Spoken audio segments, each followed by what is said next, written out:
Crush It with the Koseks podcast here. I am Blaine Kosek with my co-host, Lily Kosek. Lily Kosek, my sexy wife over here.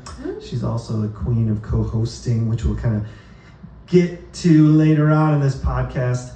We are here to help you crush it in whatever it is you're looking to do. Anything from kids, family, work, working out, fitness, business, diet, and plenty of real sex. estate. Oh, there you go. That's nice too. Maybe we'll set that up as a separate podcast for all of you out there listening and those of you watching on YouTube.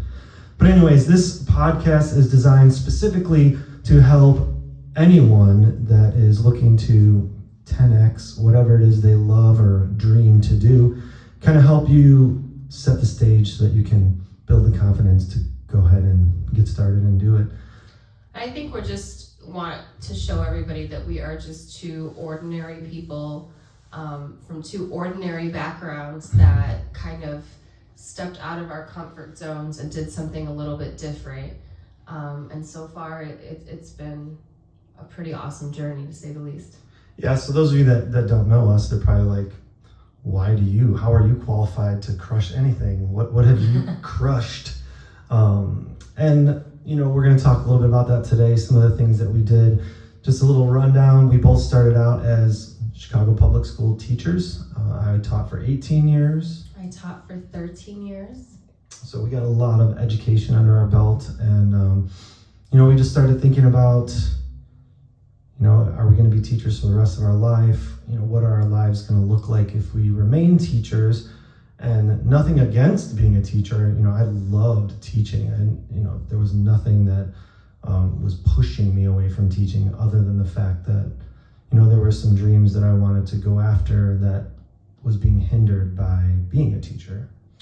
Right, and we both loved teaching, but we did see that there was that cap, especially that financial cap. And as you see, inflation going up and grocery bills starting to get more expensive, and then also as we started to expand our family, at one point we had 2 under 2, and we paid my mom to be our nanny, but it was my mom, so it was a great discount, but nonetheless, we had to pay her. And then there was preschool and all of these additional expenses, and we started to realize we had way less money than we had 5 years before. One of the things that really got me was when our friends were going on trips and we had to budget and then decline them to go and have fun. We were like, we don't get paid over the summer. We can't go on these big trips. And that was a big part of it, because we love to travel, and all of our friends are going on these big elaborate fancy trips, and us two teachers, and it got to the point where they stopped asking because they kind of knew our answer.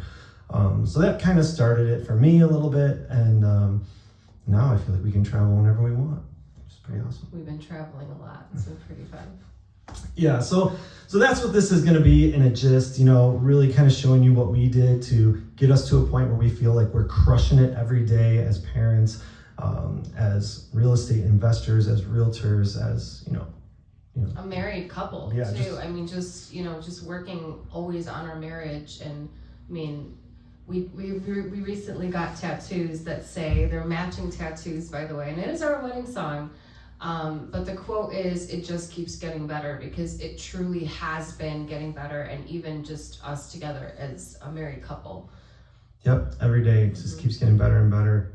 This week alone, we made it 5 days, waking up at 5:30 in the morning, 5 in the morning, yep, doing cold plunges, doing exercise, getting the kids involved. And, that's not an easy task to do. It was funny because yesterday I was taking my daughter to her dance class. Our daughter is 7, by the way. She's 7, and we drive the neighbor girl also. We kind of carpool, but I'm just driving and I'm listening to their conversation, and my daughter Zuzu, she goes to her friend and she's like, have you ever did a cold plunge? And Evelyn's like, what's that? And Zuzu's like, well, you fill the water really cold, and then you go in and you see how long you do it. And Evelyn's like, you do that for fun? And Zuzu's like, yeah. And then I try to break my record the next day, and I'm just driving laughing, because I was just like, I bet any first grader in the building would be like, what are you talking about? Why would you do something ridiculous like that? But then it was nice to see Zuzu telling her like why, other than breaking the record. She's like, because my mom, telling me, and my dad telling me that, it's good for like our bodies, and it's good for like, I think she even used the word stress. I was like, what? Really? So I was pretty impressed. I was smiling while I was driving them to dance class. But, it's things like that, I think, that really kind of make you feel like you're doing it right. And I mean, just incorporating so much of what we've learned into teaching. Blaine has a lot of knowledge on, mental health and students and children. And we really do try to bring that in for them to understand, going through, getting out of your comfort zone, going through those mental, that mental toughness to get in that ice cold water, when you don't want to, but you're going to feel so good after, and your muscles are going to feel better. And doing it together as a family is, I literally hate being cold. Like, I cannot even believe that he got me to do this. But the fact that we're doing it together as a family does make me feel like we really are crushing it and showing that. And then workouts too. I mean, our 8-year-old, our son, worked out 4 days a week this week at 6 o'clock in the morning. And our daughter, I think she worked out 3 of the days this week. No, she made it 4. She made 4 did 4 days. too. Yeah. So. Yeah, and we should tell them a little bit about, what we have accomplished this far, because people are about ready to tune off because we're just talking about being parents, and they're like, I do this and I do that too, and it's completely understandable. But when it comes to real estate in general, so Lily and I became real estate investors. We did kind of plan this, like we talked about it, back 7 years ago. I had just threw it out there, like maybe I should get my real estate license. And Lily was like, do it. And then I, dragged my feet, didn't do it.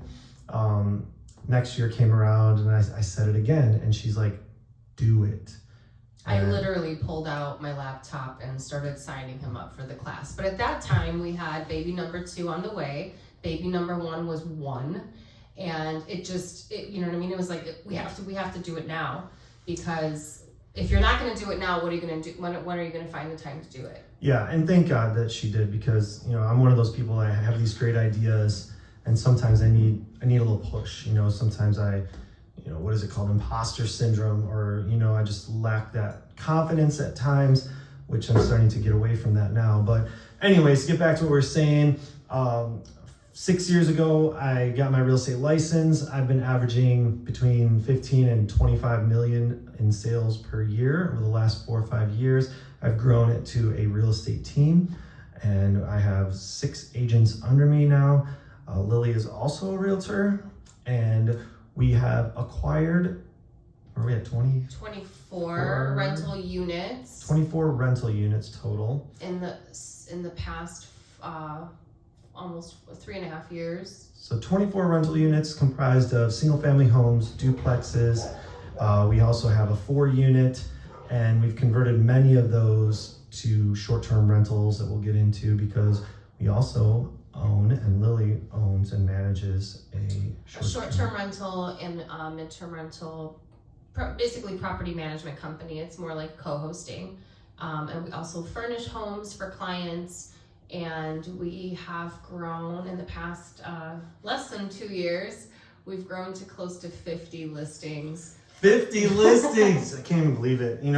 We were just managing our own, and I think we had 6 at the time. And we're talking about short-term rentals here. We're talking about Airbnb, Vrbo. So we converted a number of our regular long-term rentals after we completed the BRRRR, which we could talk about later on. But we had regular, normal, long-term tenants in. We learned about Airbnb, short-term rentals, converted them, furnished them. We started managing them on our own. And then other investors started asking us to manage them. So we went from 6 of our own to 10, then it was 13, and I can't believe we're at 50. Yeah, it's insane. Insanity. So I'm really excited to really kind of put a strategic plan in place for this podcast. I do think that there's going to be a lot of people out there that are going to want to hear it and listen. And I think once people do start listening and understanding the way that we teach, that I think we'll have a pretty good following of people that are going to want to listen to us on a daily basis.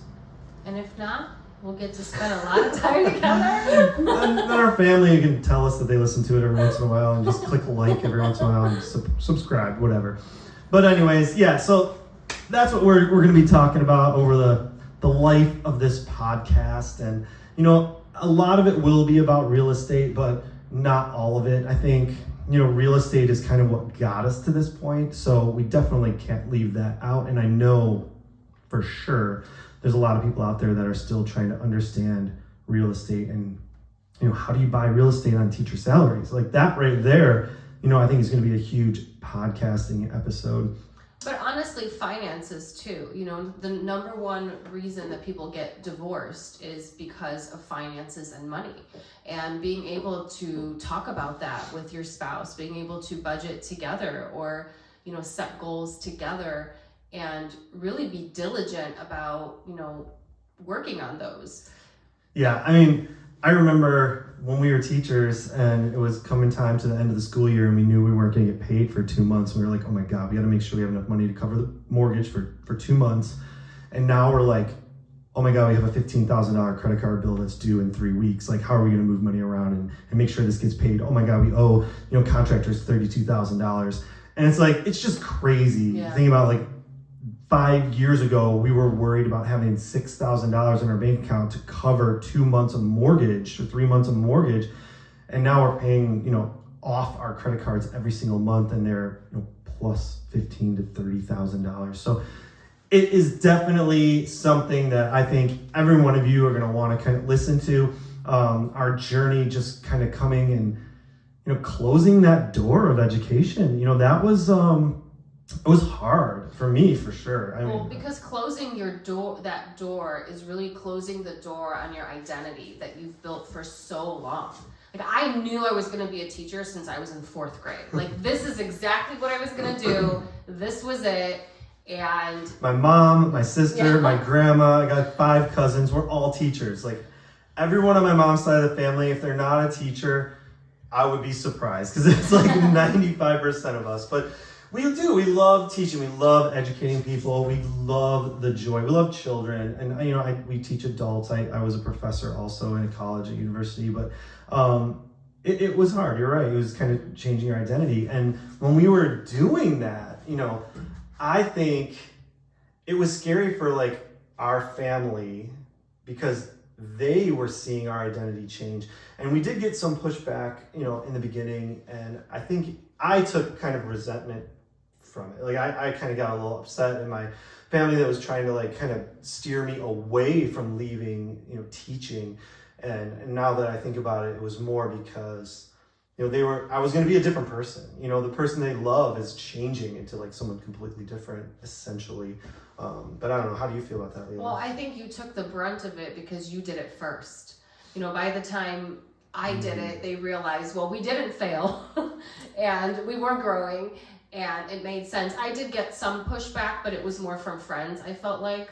But you got a little bit more pushback right in the beginning, but just because it was something different and nobody's done it before. And it was that security, that not having that security for your family, with insurance, that was a big question mark. So what we ended up doing is, I guess that was when I stepped away. But when I stepped away from teaching, we had Cobra insurance for 18 months. And then after that, we really weren't sure what we were going to do because I have Crohn's disease. So I had really, really expensive medication that I had to take. And I'm just old and I tear my Achilles tendon and I fracture my arm playing 16-inch softball. So these things happen. And guess what? You know what? We don't have some great insurance from a W-2 job, but you know what? We do have insurance and it's doable. And yeah, is it expensive? At times it is. But right now we have really good quality insurance.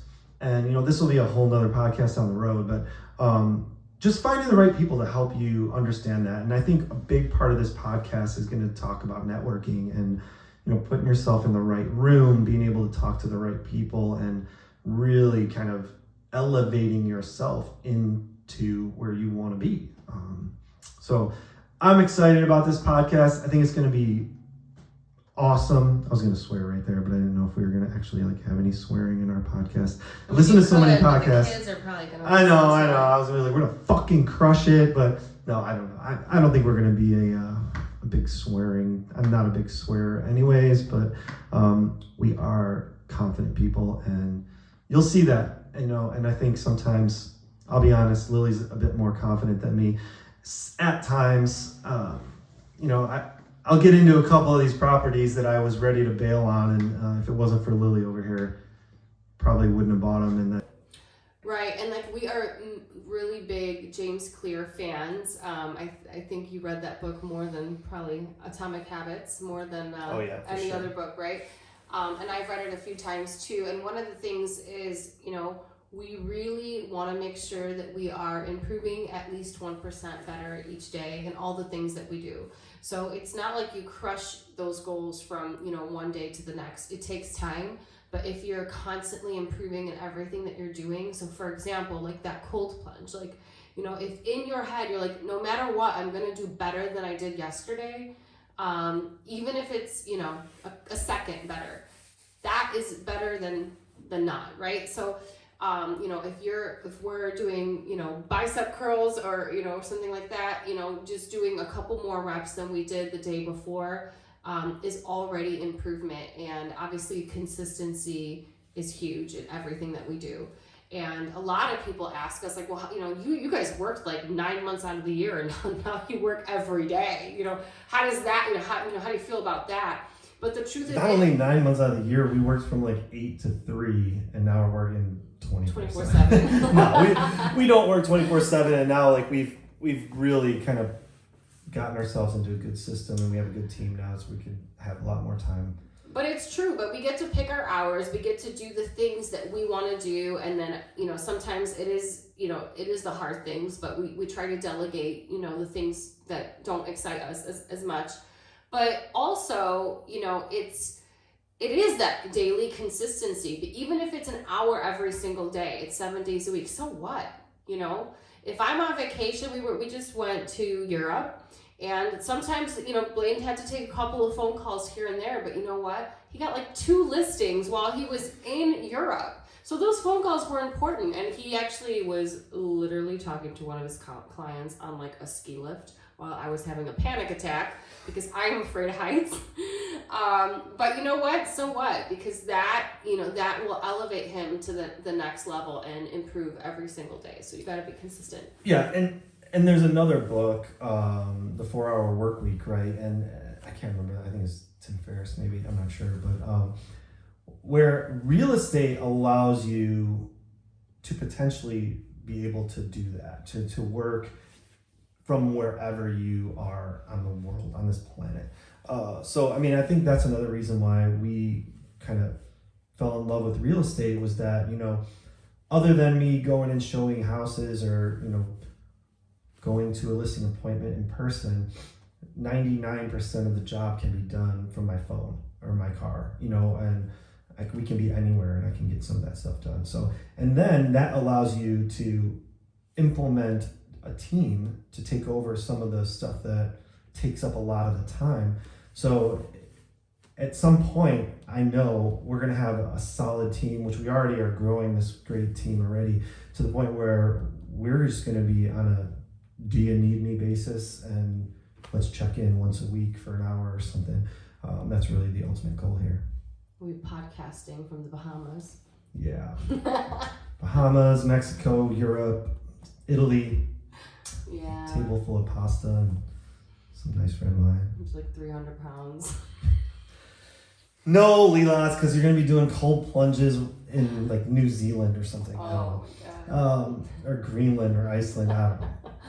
No, but anyways, this podcast right here, this is all about crushing it. You're going to be crushing it with the Koseks, and it's going to be great. You're going to love it. You're going to learn lots of different tips about parenting, about real estate, about fitness, everything, and about all the times that we didn't crush it and all the mistakes that we made along the way. Because literally, if we didn't do those things, if we didn't make the mistakes that we have made along the way, we wouldn't have learned or we wouldn't have gotten better. Yeah, I just learned something, today. We have an offer in on a property that we're buying from a wholesaler, and usually these wholesalers are like pushing us so fast, like they need to close right away, they need to close by a certain deadline. So like I never put in like a kick-out date on the contract, and here we are almost 4 weeks later, and we're just trapped. Like we have no way out of this contract. I don't know what's going on. They can't close on their end, so like we're stuck. But anyways, that's a whole nother podcast. But I learned from that, right? So the next time I buy from a wholesaler, I'm gonna make sure that there's a deadline that I get to kick out if for some reason they can't get title on the other end, so that I can walk out, get my earnest money back, and go look for something else. And then if they get it and they get it ready to go, call me up and we'll buy it. But anyways, go on another rant. I just learned that now. Thanks for sharing. And that's the other thing with our life. Sometimes there's all kinds of stuff going on my side or on my plate, and she has no idea. And then she'll like ask me to do something, and I will look at her and like want to snap. And then I realize, oh wait, she doesn't even have a clue what's going on and like the 20 things I'm doing over here, and I don't have like a clue what's going on in the 20 things over there. So having those like weekly, daily meetings between the two of us is really imperative, and helps us kind of mediate situations a little bit better.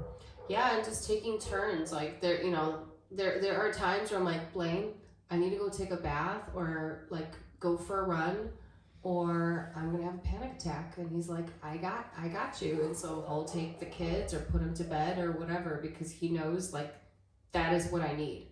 And vice versa. Yeah, and we always, like even this morning, we worked out.